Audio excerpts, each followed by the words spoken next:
Hello hi, എല്ലാ സൗഹൃദങ്ങൾക്കും സ്നേഹം. ഞാൻ മുമ്പ് വീഡിയോ ഇട്ടിരുന്നല്ലോ ശ്രീ വെള്ളൂർ ദുർഗ ഭദ്രാദേവി ക്ഷേത്രത്തിലെ ഉത്സവത്തെക്കുറിച്ചും അതിനോടനുബന്ധിച്ചുള്ള ചടങ്ങുകളെക്കുറിച്ചും. ഇന്ന് വൈകുന്നേരത്തോടെ ഈ ചടങ്ങുകൾക്ക് ആരംഭം കുറിക്കുകയാണ്. ഭക്തി നിർഭരമായ ചടങ്ങുകളോടെ ആചാര്യന് പൂർണ്ണ കുംഭം നൽകിക്കൊണ്ട് ചടങ്ങുകൾക്ക് ആരംഭം കുറിക്കുകയായി ശ്രീ ഡോക്ടർ ജയകുമാർ അവർകളും വാർഡ് മെമ്പർ ശ്രീ VS റാണയും ചടങ്ങിന് ആരംഭം കുറിച്ചു. ഇനി ഇവിടം യാഗഭൂമിയാണ്.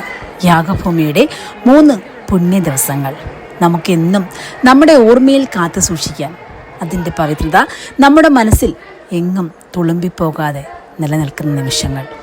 എല്ലാവരെയും അമ്മയുടെ ഈ പുണ്യഭൂമിയിലേക്ക് സ്വാഗതം ചെയ്യുന്നു. അപ്പം ആ ഭഗവാൻ ഈ മണ്ണിലേക്ക് ഭഗവാനെ നമ്മൾ സ്വീകരിച്ചിരുത്തി മനസ്സിനേറെ ശാന്തിയും സന്തോഷവും ഒക്കെ തോന്നിയ ഈ ഒരു കാഴ്ച പ്രായത്തിൽ പോലും മറന്നുകൊണ്ട് അമ്മയെ ദർശിക്കാനെത്തിയ ഒരു ഭക്ത. ഞാൻ അമ്മയോട് ചോദിക്കുകയുണ്ടായി, അമ്മയ്ക്ക് വയ്യല്ലോ.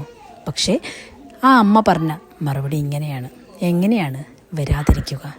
സാധിക്കില്ല, എനിക്ക് ഇവിടെ വന്ന് തൊഴുതേ പറ്റൂ. ആ വാക്കുകളുണ്ട് അവരുടെ വിശ്വാസം. യാ ദേവി സർവഭൂതേഷു ശക്തിരൂപേണ സംസ്ഥ നമസ്തസ്യേ നമസ്തസ്യേ നമസ്തസ്യേ നമോ നമ.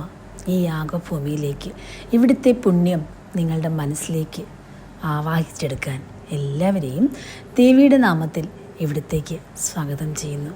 സ്നേഹം.